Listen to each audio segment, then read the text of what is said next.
আরে ওটা কে? পশ্চিমের জঙ্গলের দিকে যাচ্ছে, ঠিক বুঝতে পারছি না তো। ওই জঙ্গলে যে একবার গিয়েছে সে আর সুস্থ অবস্থায় নেই, সবাই পাগল হয়ে গেছে। দেখি একবার, যাই তবে সবাইকে খবরটা দিয়ে যাই।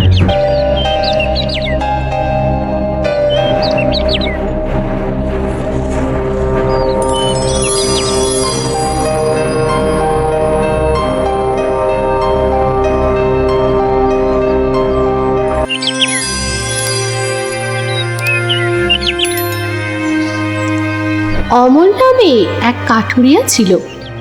সারাদিন কাঠ কেটে যা আয় হতো তা দিয়েই তার সংসার চলতো। একদিন ভোরবেলায় কাঠ কাটতে সে জঙ্গলের দিকে রওনা হলো।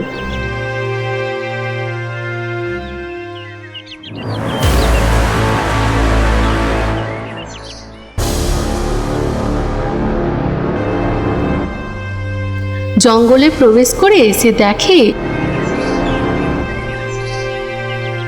অনেক কাঠুরিয়ারা গাছ কাটতে শুরু করে দিয়েছে।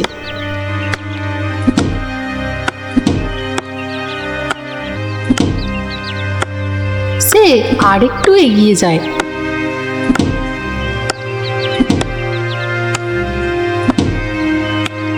আর দেখে বড় বড় গাছ প্রায় নেই বললেই চলে। সব গাছ অনেকদিন আগে থেকেই তারা কাটছে। এবার এখন যত গাছ আছে তা বিশেষ কাজে আসবে না, তাই সে চিন্তায় পড়ে গেল। বহুদিন ধরে গাছ কাটার ফলে জঙ্গলের এক প্রান্তে প্রায় খালি হয়েই গিয়েছে। এইভাবে চলতে থাকলে তো আমাদের রোজগার বন্ধ হয়ে যাবে। আর তার থেকেও বড় কথা, জঙ্গলই যদি না থাকে বন্য প্রাণীরা তাদের ঘর হারিয়ে ফেলবে যে। এটা অন্যায় না। আর এ প্রান্তে নয়, জঙ্গলের অন্য প্রান্তেই আজ যাব আমি। অমল জঙ্গলের অন্য প্রান্তে চলে যায়। যাবার সময় সে ভুলবশত খাবারের পুঁটলি আর গামছা সঙ্গে নিতে ভুলে যায়।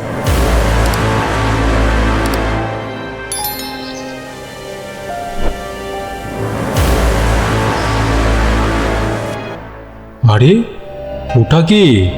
পশ্চিমের জঙ্গলের দিকে যাচ্ছে, ঠিক বুঝতে পারছি না তো। ওই জঙ্গলে যে একবার গিয়েছে সে আর সুস্থ অবস্থায় নেই, সবাই পাগল হয়ে গেছে। দেখি একবার, যাই তবে সবাইকে খবরটা দিয়ে যাই।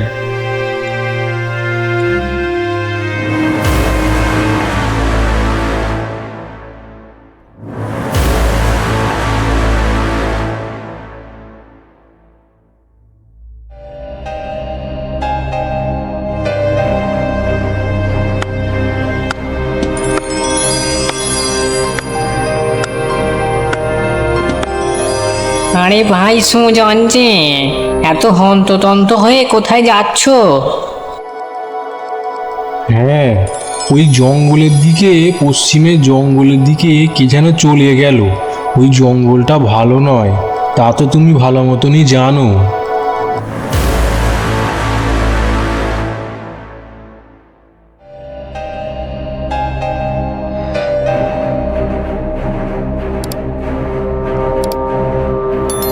আরে হ্যাঁ, এই দেখো, এই খাবারের পুঁটলি, গামছা, কুড়ুল এখানেই পড়েছিল। তুমি জানো এগুলো কার? দেখো। আরে এটা তো অমল ভাইয়ের। তাহলে কি অমল ভাই ওই জঙ্গলের দিকে গেল? তাই তো, এটা তো অমল ভাইয়ের। চলো দেখি, হয়তো বেশি দূরে যায়নি, ওকে আটকাতেই হবে। হ্যাঁ তাই তো, তাড়াতাড়ি চলো, তাড়াতাড়ি চলো। এরপর তারা দৌড় লাগায়, কিন্তু তখন অনেক দেরি হয়ে যায়। তারা অমলকে কোথাও খুঁজে পায় না।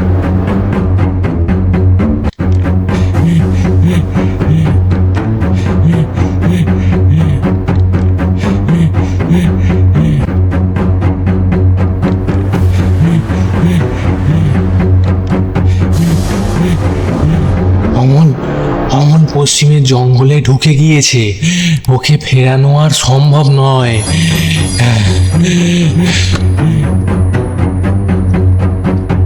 অন্যদিকে অমল জঙ্গলের গভীরে প্রবেশ করে আর অবাক হয়ে যায়।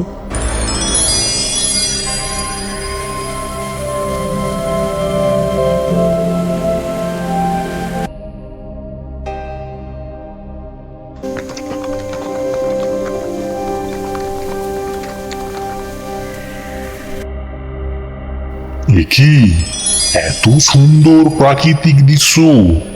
সবুজ গাছপালা, হালকা কুয়াশা আর পাখির ডাক, যেন মনে হচ্ছে এক টুকরো স্বর্গ পৃথিবীতে এসে পড়েছে। এই জঙ্গলে বোধহয় কোনো কাঠুরিয়া আজ পর্যন্ত এখনো আসেনি, তাই কখনো এত সুন্দর প্রকৃতির উপর কোনো আঘাত আসেনি। আরে এত আলো, এ তো আলো কোথা থেকে আসছে? দেখি তো একবার, যাই তো ওদিকটা।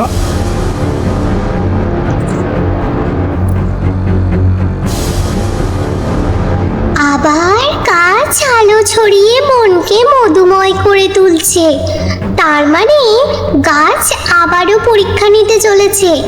সাবধান বন্ধু, সাবধান। এখানে অনেকেই তোমার মতো এসেছিল। মনে দয়া রেখো, এই সুন্দর প্রকৃতিকে রক্ষা করো, তাহলেই তুমি নিজে রক্ষা পাবে। এই বলে ময়ূর অন্তর্ধান হয়ে যায়।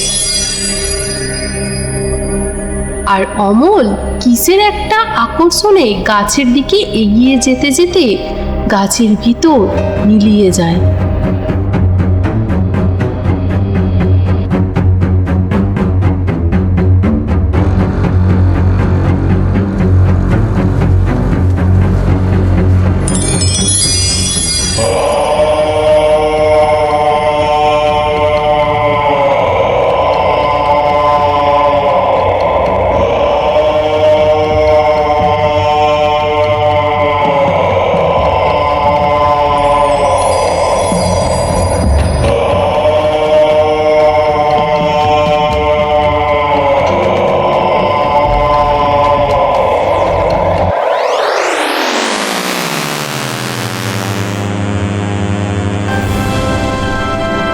এটা কোথায় এলাম যে বাবা? এ কোন দৃশ্য দেখছি? এটা তো জঙ্গল নয়, এটা কোনো অজানা জগৎ যেন মনে হচ্ছে। আরে এত আলো! এ বাবারে, বাঁচাও বাঁচাও, বাঁচাও বাঁচাও! এটা কি, এটা কি? কোথায় যাচ্ছি? সব কোথায় এলাম আমি? এত অন্ধকার! বাঁচাও বাঁচাও বাঁচাও! এটা কি, এটা কি? কোথায় যাচ্ছি? এত অন্ধকার! আরে হাজার হাজার তারা ঝলমল ঝলমল করছে দেখছি। অমল ওই রহস্যময় গাছের ভিতর দিয়ে এক নতুন জগতে পৌঁছে যায়। তার চারিদিকে অসংখ্য তারা, গ্রহ, নক্ষত্র। তারাদের আলো ঝলমলে এক মহাশূন্য। হঠাৎ এক গম্ভীর স্বরে অমলের চেতনা জেগে উঠল। অমল, তুমি একজন মানুষ নও, তুমি এখন বর্তমান মানব জাতির প্রতিনিধি। বাঁচাও বাঁচাও বাঁচাও! এটা কি, এটা কি? কোথায় যাচ্ছি? সব কোথায় এলাম আমি?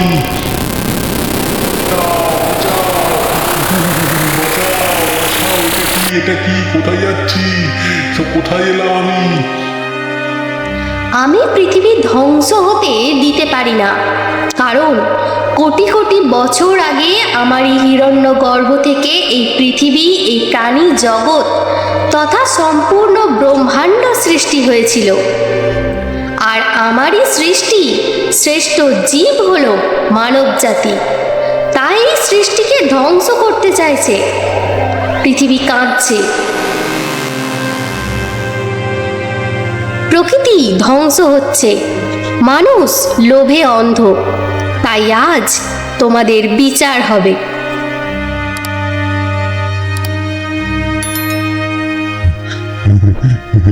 মা, আমি এক সামান্য কাঠুরিয়া। আমি অপরাধ করলে আমায় ক্ষমা করে দিন মা। ক্ষমা? হ্যাঁ, ক্ষমা করব। তার আগে আমার 5টি প্রশ্নের সঠিক উত্তর দে। আমার প্রথম প্রশ্ন, মানুষ প্রকৃতি কেন ধ্বংস করে? এর মূল কারণ কি? হ্যাঁ হ্যাঁ মাতা, এর উত্তর হলো লোভ, অজ্ঞতা আর ক্ষমতার অহংকারে মানুষ প্রকৃতিকে ধ্বংস করে।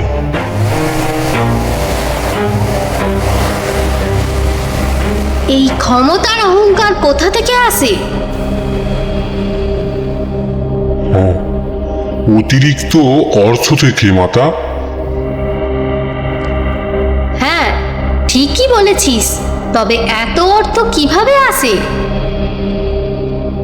মানুষ প্রকৃতিকে ধ্বংস করেই এই অর্থ সঞ্চয় করে থাকে, আর সেই অর্থের অহংকারেই প্রকৃতি আর অন্য প্রাণীদের উপর অত্যাচার করে। তবে এর প্রতিকার কি? প্রকৃতির ধ্বংসলীলা চালিয়ে যাওয়া, নাকি প্রকৃতির কোপ থেকে নিজেদের রক্ষা করা?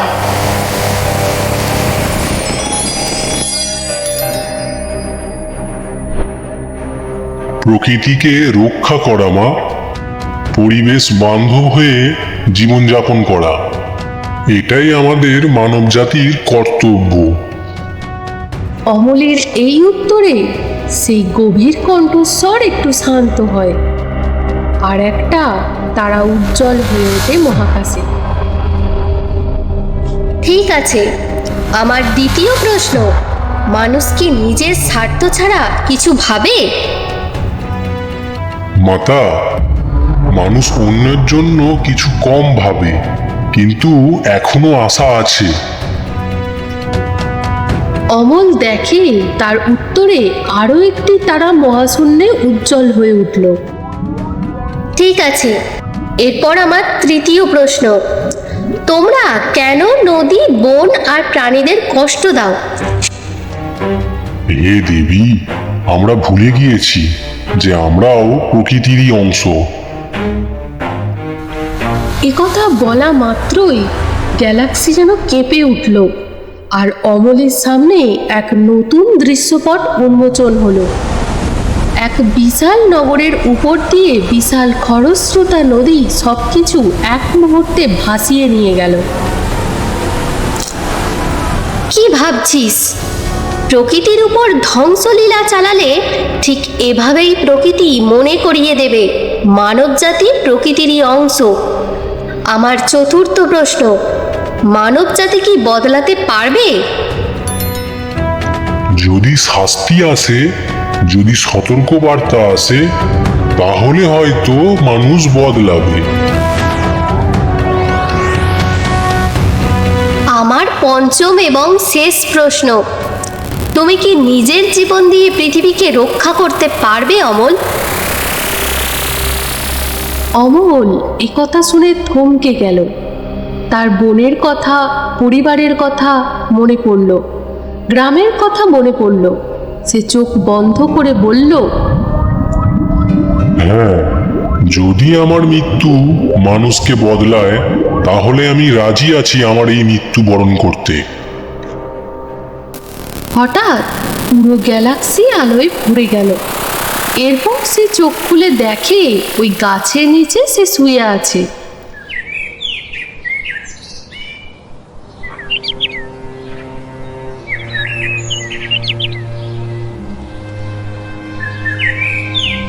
ধীরে ধীরে বাড়ি ফিরে আসে। সকলে কেমন করে যেন অমলের দিকে তাকিয়ে আছে বলে মনে হচ্ছিল তার। কি ব্যাপার, গ্রামের সবাই আমার দিকে এইভাবে এমন করে তাকিয়ে আছে কেন?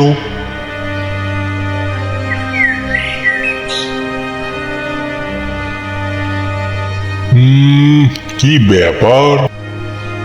গ্রামের সবাই আমার দিকে এইভাবে এমন করে তাকিয়ে আছে কেন?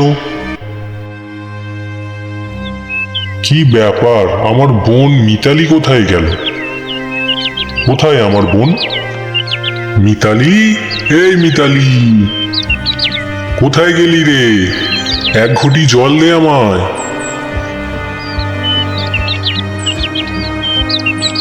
দাদা, দাদার গলা না? এ কি দাদা এতদিন পরে? কি ব্যাপার? সত্যি তো দাদা, এতদিন তুমি কোথায় ছিলে? কোথায় হারিয়ে গিয়েছিলে তুমি জানো? এই 1 মাস আমি কত কষ্টে ছিলাম। তুমি ছাড়া এই দুনিয়াতে কেউ নেই আমার। তুমি ফিরে আসবে আমি জানতাম। জানো দাদা, সবাই বলতো পশ্চিমের জঙ্গলে তুমি হারিয়ে গিয়েছো, কিন্তু তুমি নাকি আর ফিরবে না। কিন্তু আমি জানতাম তুমি ঠিকই একদিন ফিরে আসবে। এই মিতালি, দাঁড়া দাঁড়া, থাম একটু। আমি তো আজ সকালেই গাছ কাটতে গেলুম, আর এরই মধ্যে তোর 1 মাস হয়ে গেল? পাগলি বোন আমার, যা কিছু খেতে দে দেখি। না দাদা, সত্যি 1 মাস পার হয়ে গিয়েছে। তুমি আষাঢ়ের শেষ দিকে কাঠ কাটতে জঙ্গলে গেলে, আর এটা তো ভাদ্র মাস। অমলের মাথায় যেন আকাশ ভেঙে পড়ে। তার কাছে প্রথমে সব এলোমেলো লাগে। সে বুঝতে পারে না কি হচ্ছে।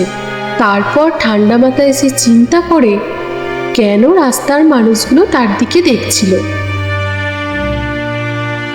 তার মানে পশ্চিমের জঙ্গলে যারা গিয়েছিল তারা ঠিক 1 মাস পরেই ফিরে এসেছিল।